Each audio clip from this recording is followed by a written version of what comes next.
শহীদ বুদ্ধিজীবী স্মৃতিসৌধে রাষ্ট্রপতি ও প্রধান উপদেষ্টার শ্রদ্ধা। জাতির শ্রেষ্ঠ সন্তানদের স্মরণ করছে সর্বস্তরের মানুষ।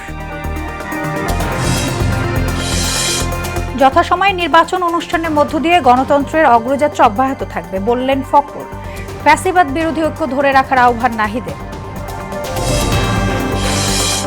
হাদির উপর হামলায় ব্যবহৃত বাইক শনাক্ত, মালিক গ্রেফতার। দেশ নেতৃত্বহীন করতে এই সন্ত্রাস বললেন আসিফ মাহমুদ। এবং ইউএন শান্তি মিশনে সন্ত্রাসী হামলায় গুতরেসের তীব্র নিন্দা। ঘটনাকে নৃশংস বলছে বাংলাদেশ, আর এসএফকে দায়ী করছে সুদান সেনাবাহিনী।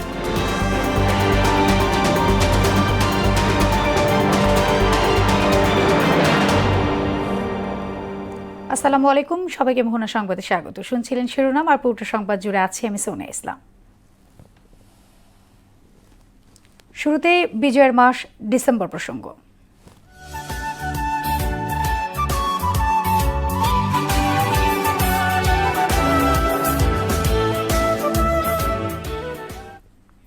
শহীদ বুদ্ধিজীবী দিবস আজ। এ উপলক্ষে মিরপুরে শহীদ বুদ্ধিজীবী স্মৃতিসৌধে শ্রদ্ধা নিবেদন করেছেন রাষ্ট্রপতি মোহাম্মদ শাহাবুদ্দিন ও প্রধান উপদেষ্টা অধ্যাপক মোহাম্মদ ইউনূস। এ সময় তারা দেশের কৃতি সন্তানদের স্মৃতির প্রতি গভীর শ্রদ্ধা জানিয়ে কিছুক্ষণ নীরবতা পালন করেন। সকালে শহীদ বুদ্ধিজীবী স্মৃতিসৌধে পুষ্পস্তবক অর্পণ করেন তারা। এ সময় সশস্ত্র বাহিনীর একটি চৌকস দল গার্ড অব অনার প্রদান করে। পাশাপাশি বিউগলে করুণ সুরে বেজে ওঠে। পরে অন্যান্য উপদেষ্টা, তিন বাহিনী প্রধান সহ উচ্চপদস্থ ও সামরিক বেসামরিক কর্মকর্তা এবং আহত বীর মুক্তিযোদ্ধা সহ সর্বস্তরের জনতা শহীদ বুদ্ধিজীবীদের প্রতি শ্রদ্ধা জানাতে আসেন। যথাসময়ে নির্বাচন অনুষ্ঠানের মধ্য দিয়ে গণতান্ত্রিক অগ্রযাত্রা অব্যাহত থাকবে বলে আশা জানালেন বিএনপি মহাসচিব মির্জা ফখরুল ইসলাম আলমগীর। দেশের সব ষড়যন্ত্র ও চক্রান্ত ব্যর্থ করে দিয়েই দেশকে নতুনভাবে গড়ে তোলার প্রতিশ্রুতি ব্যক্ত করেন তিনি। এ সময় ফ্যাসিবাদ বিরোধী জাতীয় ঐক্য ধরে রাখার আহ্বান জানান এনসিপি আহ্বায়ক নাহিদ ইসলাম। তানজিদ ভুঁইয়ার প্রতিবেদন। শহীদ বুদ্ধিজীবী দিবস আজ। ৭১-এর এই দিনে পাকিস্তানি হানাদার বাহিনীর দোসররা বাঙালির শ্রেষ্ঠ সন্তান বুদ্ধিজীবীদের হত্যা করে। দিনটির স্মরণে রোববার সকালে মিরপুর শহীদ বুদ্ধিজীবী কবরস্থানে শ্রদ্ধা জানাতে আসেন বিএনপি সহ বিভিন্ন রাজনৈতিক দলের নেতারা। আগামী দিনে দেশে একটি অবাধ সুষ্ঠু নির্বাচনের মধ্য দিয়ে গণতান্ত্রিক ধারার প্রতিষ্ঠিত হবে বলে জানান নেতারা। গণতন্ত্র ভোটাধিকার প্রতিষ্ঠার জন্য যে লড়াই করেছি, এটা কিন্তু এখন পর্যন্ত প্রতিষ্ঠিত হয় নাই। মুক্তিযুদ্ধের যে অঙ্গীকার, সাম্য, মানবিক মর্যাদা, সামাজিক ন্যায় বিচার পুরোপুরি ভুলুণ্ঠিত হয়ে গিয়েছিল। আমরা চাই একটি জনবান্ধব সরকার গঠন করার মধ্য দিয়ে এই প্রতিষ্ঠানগুলো আবার তাদের স্বমহিমায় ফিরে আসুক। বুদ্ধিজীবীরা যাদের লেখনীতে বাংলাদেশের নামক রাষ্ট্রের জন্য মানুষ উদ্বুদ্ধ হয়েছে। এ সময় ফ্যাসিবাদ বিরোধী জাতীয় ঐক্য ধরে রাখার আহ্বান জানান এনসিপির আহ্বায়ক নাহিদ ইসলাম। ফ্যাসিবাদ বিরোধী জাতীয় ঐক্য বজায় রাখতে হবে। আমরা দেখছি ন্যূনতম একটা জাতীয় ঐক্য আমাদের মধ্যে রাখতে হবে। আমাদের মধ্যে বিভক্তি থাকলে ফ্যাসিস্ট শক্তি সেটা থেকে সবচেয়ে বেশি সুবিধাপ্রাপ্ত হবে।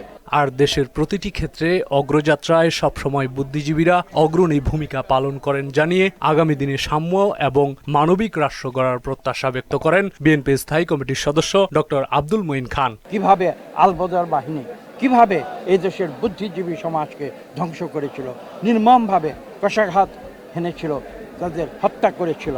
তারা ভেবেছিল হয়তো তারা মুক্তিযুদ্ধে পরাজিত হয়েছে, কিন্তু তারা হয়তো বুদ্ধিজীবী সমাজকে হত্যা করে দিয়ে বাংলাদেশের যে অগ্রগতি সেটা রুখে দেবে। এ সময় নির্বাচনের মাধ্যমে দেশের মানুষের স্বপ্নের গণতান্ত্রিক বাংলাদেশ গড়ে তোলা সম্ভব বলে মত দেন বিএনপি মহাসচিব। ব্যর্থ করে দিয়ে এই দেশের মানুষ তাদের গণতান্ত্রিক যে অধিকার সে অধিকারকে প্রতিষ্ঠা করবে এবং আমরা বিশ্বাস করি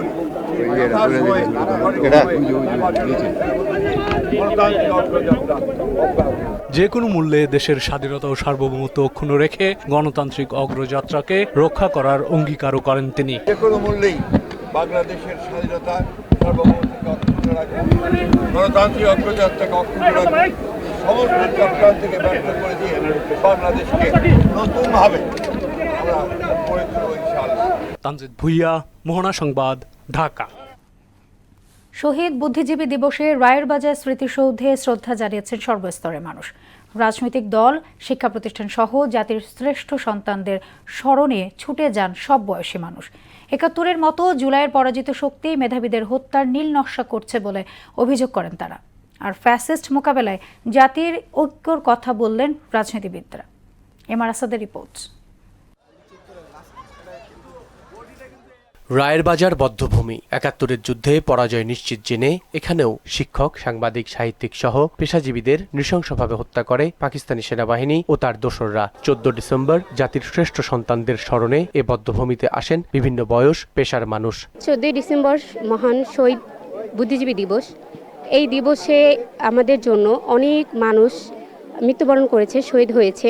অন্তরের প্রতিটি কোণে কোণে এই মহান মুক্তিযুদ্ধ বিজয় দিবস এবং বুদ্ধিজীবী দিবস তাদের প্রতিটি রক্তের মধ্যে মিশে আছে। ৭১-এর পরাজিত শক্তির অনুকরণে ২৪-এর যোদ্ধাদেরও তালিকা তৈরি করে হত্যার ষড়যন্ত্র হচ্ছে বলেও অভিযোগ করেন রাজনীতিবিদরা। ২০২৪-এর যে পরাজিত শক্তি, ফ্যাসিস্ট শক্তি, তারা পরাজিত হওয়ার পর এদেশকে নেতৃত্বহীন করার জন্য আমাদের জুলাই গণ অভ্যুত্থানের নেতৃত্বদেরকে টার্গেট করছে।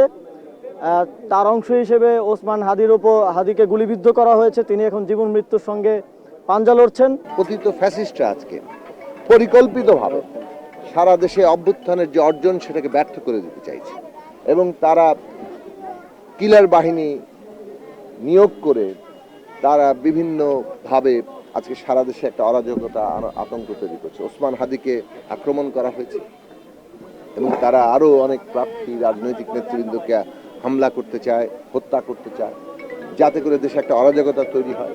স্বাধীনতা যুদ্ধের প্রকৃত ইতিহাস মুছে ফেলা সম্ভব নয় উল্লেখ করে মুক্তিযুদ্ধের স্মৃতি সংশ্লিষ্ট স্থাপনা সংরক্ষণের কথা বলেন উপদেষ্টা ফারুকী আজম। ইতিহাস কেউ পারে না নষ্ট করতে। ইতিহাস অতীতে ঘটে যাওয়া ঘটনা, সেটাকে না পিছনে গিয়ে কেউ নষ্ট করতে পারে, না আগামীতে কেউ সেটার অপব্যাখ্যা দিয়ে নষ্ট করতে পারে। এটা কখনো সম্ভব হয় না। যাদের আত্মত্যাগে স্বাধীন বাংলাদেশ, তাদের কথা প্রজন্ম থেকে প্রজন্মে দেশের মানুষ স্মরণে রাখবে বলেও আশা প্রকাশ করেন তিনি। এমআর আসাদ, মোহনা সংবাদ, ঢাকা। এদিকে ৭১-এর এই দিনে সমুখ্য প্রতিরোধ যুদ্ধে ৩ শতাধিক মুক্তিযোদ্ধা ও মিত্র বাহিনীর সেনার আত্মত্যাগে স্বাধীনতার স্বাদ পায় খুলনা, যা ট্যাঙ্ক ব্যাটল অফ শিরোমণি নামে খ্যাত। সেই দিনের ভয়াবহ যুদ্ধের স্মৃতি আজও শিহরিত করে স্থানীয় মানুষ ও মুক্তিযুদ্ধদের। শহীদ হাসানের প্রতিবেদন জানাচ্ছেন মাহমুদ আক্তার। ১৪ ডিসেম্বর খুলনা বিজয়ের লক্ষ্যে মেজর গানি ও মেজর মহেন্দ্র সিং এর নেতৃত্বে ট্যাঙ্ক সহ ২৮টি সাঁজোয়া যান নিয়ে চূড়ান্ত অভিযান শুরু করে যৌথ বাহিনী। এ যুদ্ধে মিত্রবাহিনীর ২৬টি এবং পাক বাহিনীর ৬০টি সাঁজোয়া ট্যাঙ্ক ধ্বংস ও ৩ শতাধিক ভারতীয় সেনা এবং মুক্তিযোদ্ধা নিহত হয়। ঐতিহাসিক ইতিহাসে ট্যাঙ্ক ব্যাটল অব শিরোমণির নামে যুদ্ধের সেদিনের ভয়াবহ স্মৃতি আজও শিহরিত করে প্রত্যক্ষদর্শী স্থানীয় মানুষ ও মুক্তিযোদ্ধাদের। ওই যুদ্ধের ঘটনাগুলো যদি এখন স্মরণ করা হয়, গায়ের পশম দাঁড়া যায় এবং অন্তরে একটা কম্পন সৃষ্টি হয়ে যায়। তারা এত নির্যাতন করে যে এই এলাকায় কোনো মানুষ ঢুকতে সাহস পেত না। বাংলাদেশের মধ্যে সবচেয়ে বড় যুদ্ধ, ভয়াবহ যুদ্ধ হয় এই জায়গায়, বুঝছেন। আমাদের একটা স্মৃতি রাখা ঠিক। শহীদদের প্রতি শ্রদ্ধা জানাতে এবং আগামী প্রজন্মের কাছে এ যুদ্ধের ইতিহাস তুলে ধরতে স্মৃতিস্তম্ভ ও শহীদদের তালিকা স্মারক নির্মাণের দাবি জানান মুক্তিযোদ্ধারা। শেষ যুদ্ধ এসে শিরোমণিতে হলো, এখনো পর্যন্ত স্মৃতিসৌধ হয়ে যাবে কথা হলো, আর হলো না। এখানে এই যুদ্ধটা স্মরণে একটি স্মৃতি স্তম্ভ করা হোক। ট্যাঙ্ক ব্যাটল অব শিরোমণির যুদ্ধে শহীদদের তালিকা স্মারক নির্মাণে উদ্যোগ নেওয়ার কথা জানালেন এই মুক্তিযোদ্ধা সংসদ কমান্ডার। খুলনার মুক্তিযুদ্ধের স্মৃতি সংরক্ষণের বিষয়ে তার ভিতরে অন্যতম হবে শিরোমণি ট্যাঙ্ক ব্যাটলের যারা নিহত হয়েছেন, শহীদ হয়েছেন, তাদের স্মৃতি রক্ষার্থে একটা মনুমেন্টাল কাজ যেন এখানে হয়, আমরা সেটা। শিরোমণির যুদ্ধে শহীদদের স্মরণে স্মৃতিস্তম্ভ নির্মাণে দ্রুত পদক্ষেপের দাবি খুলনাবাসীর। মাহমুদা আক্তার, মোহনা সংবাদ। ওসমান হাদির উপর গুলি ছোড়ায় ব্যবহৃত মোটরসাইকেলটি শনাক্তের পাশাপাশি মালিক আব্দুল হান্নানকে রাজধানীর মোহাম্মদপুর থেকে গ্রেফতার করা হয়েছে। সন্দেহভাজন হিসেবে ৫৪ ধারায় গ্রেফতার দেখিয়ে আজ তাকে পল্টন থানায় হস্তান্তর করা হয়েছে বলে জানিয়েছে র্যাব। গ্রেফতার হান্নান রাজধানীর মোহাম্মদপুরের চাঁদ উদ্যান এলাকার বাসিন্দা। তার স্থায়ী ঠিকানা চাঁপাইনবাবগঞ্জ সদরে। প্রাথমিক জিজ্ঞাসাবাদে হান্নান জানিয়েছে তিনি হাদিকে সন্দেহভাজন গুলিবর্ষণকারী ফয়সাল করিম মাসুদের পূর্ব পরিচিত। তবে জিজ্ঞাসাবাদে তিনি বিভ্রান্তিকর তথ্য দিচ্ছেন বলেও দাবি র্যাবের। এদিকে হাদিকে হত্যা চেষ্টা সন্দেহভাজন ফয়সাল করিম মাসুদ ওরফে দাউদ খান ও তার আইটি প্রতিষ্ঠান অ্যাপল সফট আইটি লিমিটেডের সব ব্যাংক হিসাব জব্দ করেছে এনবিআর কেন্দ্রীয় গোয়েন্দা সেল সিআইসি। এদিকে এভারকেয়ার হাসপাতালে চিকিৎসাধীন ওসমান হাদির শারীরিক অবস্থা অপরিবর্তিত রয়েছে। তবে গত রাত থেকে তার কিডনি জটিলতার কিছুটা উন্নতি হয়েছে বলে জানা গেছে। এ বিষয়ে আরও জানাতে রাজধানী হাসপাতালের সামনে থেকে যুক্ত হচ্ছেন সহকর্মী নাহিদ সিরাজি নিম্মি। আমরা সরাসরি চলে যাচ্ছি তার কাছে। নিম্মি, যেমনটা আমরা জানছিলাম যে ওনার শারীরিক অবস্থা এখনো অপরিবর্তিত আছে, কিন্তু কিডনিজনিত কিছু উন্নতি এসেছে। বাকি আপনার কাছে কি তথ্য আছে এই মুহূর্তে আমাদের জানাবেন?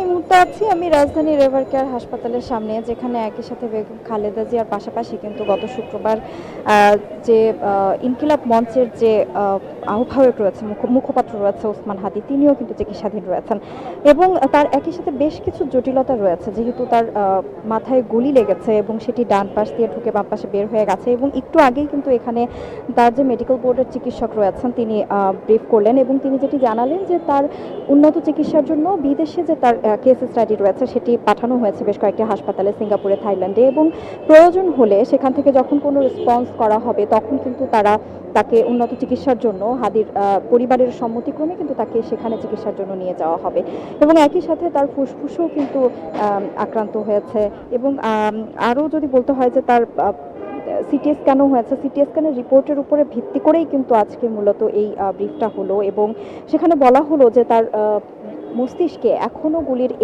কিছু অংশ রয়ে গেছে, যার ফলে তার আসলে এখন পর্যন্ত উনি সংকটাপন্ন অবস্থাতেই রয়েছে এবং আরও উন্নত চিকিৎসার প্রয়োজন হলে তাকে বিদেশে নেওয়া হতে পারে এবং এরপরে কিন্তু তার যে শারীরিক অবস্থা যদি বলতে হয় তিনি এখনও সেই শুরু থেকে যে অবস্থাতেই ছিলেন সে অবস্থাতেই রয়েছেন।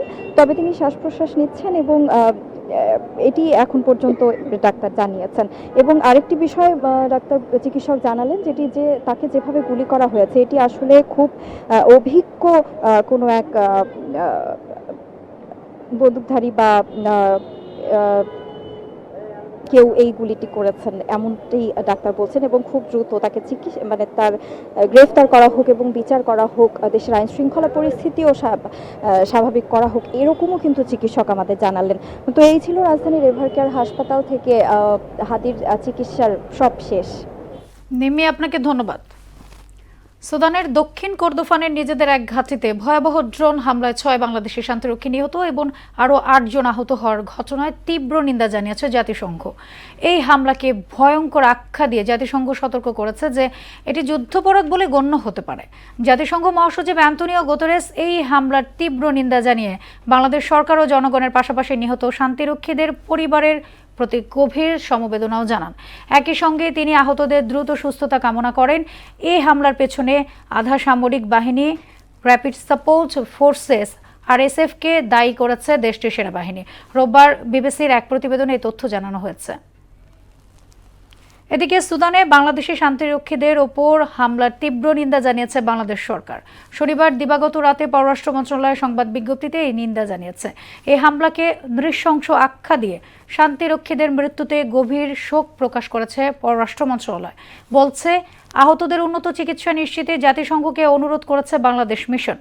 সুদানে অবস্থানরত বাংলাদেশি শান্তিরক্ষা কন্টিনজেন্টকে সর্বাত্মক সহায়তা দিতে সরকার কাজ করছে বলেও জানানো হয়। সুদানের আবেইতে ড্রোন হামলায় 6 বাংলাদেশি শান্তিরক্ষী নিহত হয়, আহত হয় আরও 8 জন। টানা 4 দিন ধরে মৃদু শৈত্যপ্রবাহে কাঁপছে পঞ্চগড়ের তেঁতুলিয়া। সকাল 9টায় তেঁতুলিয়া আবহাওয়া পর্যবেক্ষণ কেন্দ্রে সর্বনিম্ন তাপমাত্রা রেকর্ড করা হয় 9 ডিগ্রি সেলসিয়াস।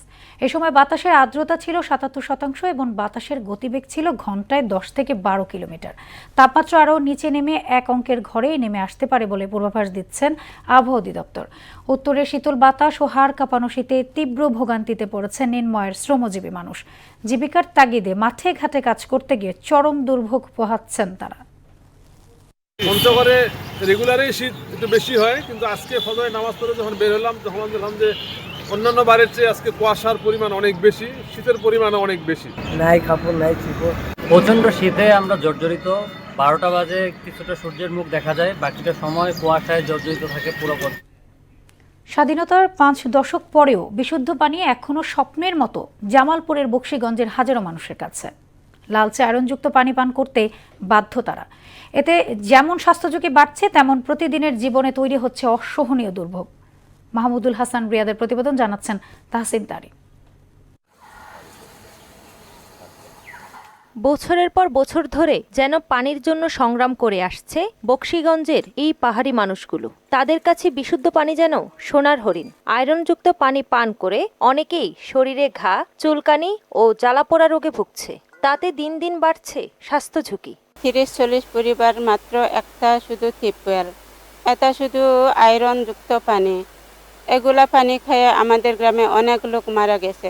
আমরা অনেক কষ্ট করি, দূরে থেকে আমরা পান করি পানি, কিন্তু কোনো ব্যবস্থা নাই, সরকার থেকে আমরা কোনো ব্যবস্থা পাই নাই। আমার আবেদন আকুল যেন এই সরকারের বিশুদ্ধ পানি খাইয়ে যেন আমরা জীবন যাপন করতে পারি। এলাকার জনপ্রতিনিধিরাও সংকটের সমাধান চান সরকারি উদ্যোগে। সরকারের কাছে আকুল আবেদন যেন তাদের এই ক্ষুদ্র নিগোষ্ঠী পরিবারদের জন্য বিশুদ্ধ পানির ব্যবস্থা করে। অনেক ক্ষুদ্র নিগোষ্ঠী আছে, গারো সম্প্রদায়, সেখানে উঁচু নিচু জায়গা, পাহাড়ি জায়গা, সেইখানে পানির খুব সংকট। সরকারের কাছে আকুল আবেদন সেইখানে যেন একটা গভীর নলকূপ দেয়। গেল অর্থ বছরের 8টি গভীর নলকূপের কাজ চলমান আছে জানিয়ে উপজেলা জনস্বাস্থ্য প্রকৌশলী বললেন, দ্রুত একটি প্রকল্প তৈরি করে মন্ত্রণালয়ে পাঠানো হবে। ইতিমধ্যেই নির্বাহী প্রকৌশলী মহোদয় জামালপুর মহোদয়ের সাথে এবং উপজেলা নির্বাহী কর্মকর্তা মহোদয়ের সাথে আলোচনা হয়েছে। আমরা খুব শীঘ্রই একটা প্রকল্প প্রস্তাব আমরা তৈরি করে মন্ত্রণালয়ে প্রেরণ করব এবং সেটা অনুমোদন হলে আমরা সেই সমস্যার সমাধান করতে সমর্থ হব। বিশুদ্ধ পানির সংকটের কথা স্বীকার করে স্থায়ী সমাধানের আশ্বাস দিলেন উপজেলা নির্বাহী কর্মকর্তা। পাহাড়ি অঞ্চলে যে গারো সম্প্রদায় বসবাস করে সেখানে 30 থেকে 35টা পরিবারের তীব্র পানির সংকট রয়েছে, যেটি ইতিমধ্যে গণমাধ্যমে এসেছে। আমরা আমাদের উপজেলা পরিষদ থেকে আমরা ছোট ছোট প্রকল্পের মাধ্যমে সেটা স্থানীয়ভাবে একটা সমাধানের চেষ্টা করছি। দশকের পর দশক ধরে আয়রনযুক্ত পানি পান করেই দিন কাটাচ্ছেন পাহাড়ি মানুষেরা। তাহসিন তারিন, মোহনা সংবাদ।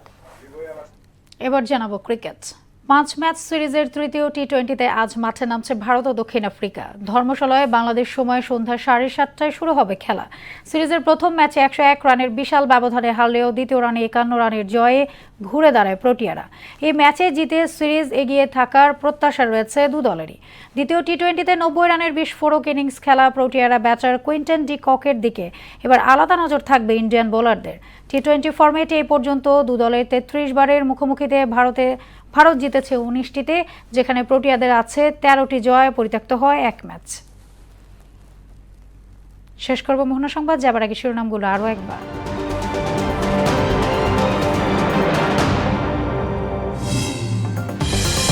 শহীদ বুদ্ধিজীবী স্মৃতিসৌধে রাষ্ট্রপতি ও প্রধান উপদেষ্টার শ্রদ্ধা।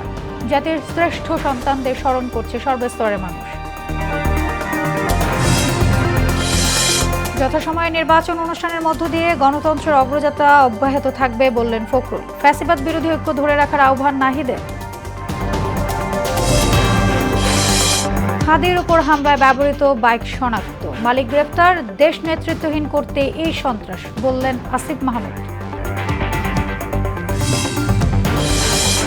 এবং ইউএন শান্তি মিশনে সন্ত্রাসী হামলায় গুতরেছে তীব্র নিন্দা। ঘটনাকে নৃশংস বলছে বাংলাদেশ, আরএসএফকে দায়ী করছে সুদানি সেনাবাহিনী। এই ছিল মোহনা সংবাদে। পরবর্তী সংবাদ বিকেল 5:30টায়। এর আগে বিকেল 3টায় দেখবেন সংবাদ এক নজরে। মোহনার সবশেষ খবর জানতে ভিজিট করুন www.mona.tv। সংবাদ দেখতে পারেন ফেসবুক, ইউটিউবেও। এতক্ষণ সঙ্গে থাকার জন্য ধন্যবাদ সবাইকে।